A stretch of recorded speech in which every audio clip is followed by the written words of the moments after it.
2 days back కేసులో register అయిన POCSO కేసుకి సంబంధించి ఈరోజు దాంట్లో ఉన్న 2 ముద్దాయిల్ని నిన్న అరెస్ట్ చేయడం జరిగింది.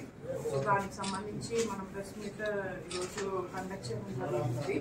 సో ఏదైతే దివాళీ రోజు ఉందో మనకి రాజమండ్రిలో ఉన్న సాంఘిక సంక్షేమ శాఖ బాలికల వసతి గృహంలో ఉంటున్న ఒక మైనర్ అమ్మాయి తనకి ముందుగా పరిచయం ఉన్న అజయ్ అనే వ్యక్తితో ఆ రోజు సాయంత్రము తను బయటికి వెళ్ళింది. యాక్చువల్లీ దివాళీ కాబట్టి దివాళీ సామాన్లు కొనుక్కోవడానికి వెళ్తే ఈ అజయ్ అనే వ్యక్తి తన స్నేహితులతో వచ్చి మేము కొనిపిస్తాము సామాన్లని అమ్మాయికి చెప్పి మాయమాటలు చెప్పి తీసుకెళ్ళి అజయ్ అనే వ్యక్తి తనని రైల్వే స్టేషన్ దగ్గరలో ఉన్న శ్రీగురు లాడ్జ్ అనే లాడ్జ్కి తీసుకొని వెళ్ళారు.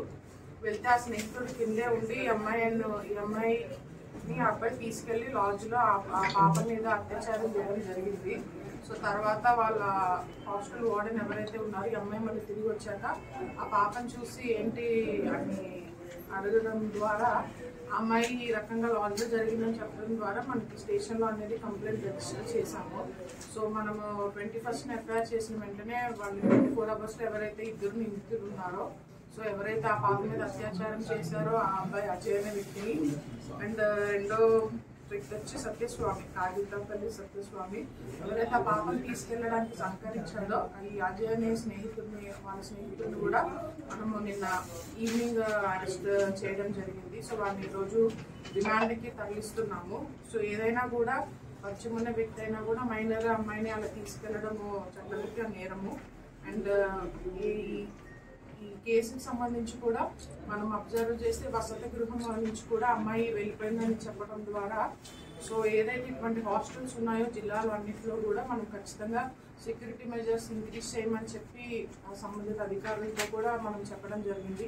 సో ఎస్పీ గారి ఆదేశాల మేరకు శక్తి టీమ్స్ అన్ని కూడా మరొకసారి ఈ వసతి గృహాలు ముఖ్యంగా గర్ల్స్ హాస్టల్స్ ఏవైతే ఉన్నాయో all public and private girls హాస్టల్స్ని మరొకసారి విజిట్ చేసి సో వాళ్ళు ఎక్కడికి వెళ్తున్నారు ఏంటి అని చెప్పి ఖచ్చితంగా హాస్టల్స్ ఎవరైతే నిర్వహిస్తున్నారో వాళ్ళది రెస్పాన్సిబిలిటీ ఉంది. So they should take care. So hostels దగ్గర సీసీ కెమెరాస్ పెట్టించుకోవడము అమ్మాయిలు ఎక్కడికి వెళ్తున్నారు ప్రాపర్గా ఎంట్రీస్ పెట్టుకొని వెళ్తున్నారా లేదా అన్నది కూడా చూసుకోవాలంటే పేరెంట్స్ కూడా వాళ్ళు పిల్లలు ఎవరెవరితో కలుస్తున్నారు ఏంటి అని కూడా కొద్దిగా వాచ్ పెట్టుకోవాలని కూడా మనం పోలీస్ తరఫున రిక్వెస్ట్ చేస్తున్నాము. అండ్ ఏదైతే లాడ్జ్ ఓనర్స్కి మనము ఇంతకుముందు హెచ్చరించడం జరిగింది. సో మీ ద్వారా మళ్ళీ మనం చెప్తున్నాము. సో ఎవరైతే లాడ్జ్లో వస్తున్నారో మనం ఆల్రెడీ చెప్పాం వాళ్ళకి ఒకరు ఉంటే ఒకరు ఐడి కార్డ్ ఖచ్చితంగా తీసుకోవాలి. 2 వచ్చిన 3 వచ్చిన అందరూ ఐడి కార్డ్స్ కరెక్ట్గా మనం తీసుకోవాలని ఫస్ట్ నుంచి వాళ్ళు రిజిస్టర్లో ఎంట్రీ చేయమని చెప్తున్నాము. సో మన లాడ్జ్లో దిగినప్పుడు కూడా కేవలం మా అబ్బాయి యొక్క ఐడి కార్డ్ ఒకటే తీసుకొని పక్కన ఉన్న అమ్మాయి మైనర్ అమ్మాయి మేజర్ అమ్మాయి అన్నది కూడా అతను సరిగ్గా చెక్ చేసుకోలేదు. దానివల్ల ఇటువంటి ఇన్సిడెంట్ జరిగింది. సో లాడ్జ్ ఓనర్స్కి కూడా మళ్ళీ చెప్తున్నాం. సో ఎవరైతే ఉన్నారో ఖచ్చితంగా మీరు కానీ ఇట్లా మైనర్స్కి కానీ లాడ్జెస్ మీరు ఇస్తుంటే ఖచ్చితంగా మీ మీద కూడా కేసెస్ అనేది రిజిస్టర్ చేయడం జరుగుతుంది. మీరు కూడా సహకరించినట్లే వాళ్ళకి ఇండైరెక్ట్గా.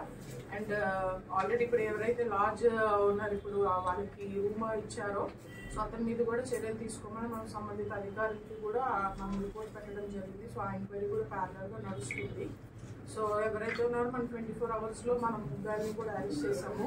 సో అండ్ ముఖ్యంగా పోక్సో యాక్ట్ ప్రకారము మనం మైనర్ గర్ల్ యొక్క డీటెయిల్స్ని కానివ్వండి అమ్మాయి రెసిడెన్సీ ఏది కూడా మనం రివీల్ చేయడము దాన్ని పబ్లిసైజ్ చేసి దాని మీద ఇది చేయడం కూడా చట్టరీత్యా నేరము.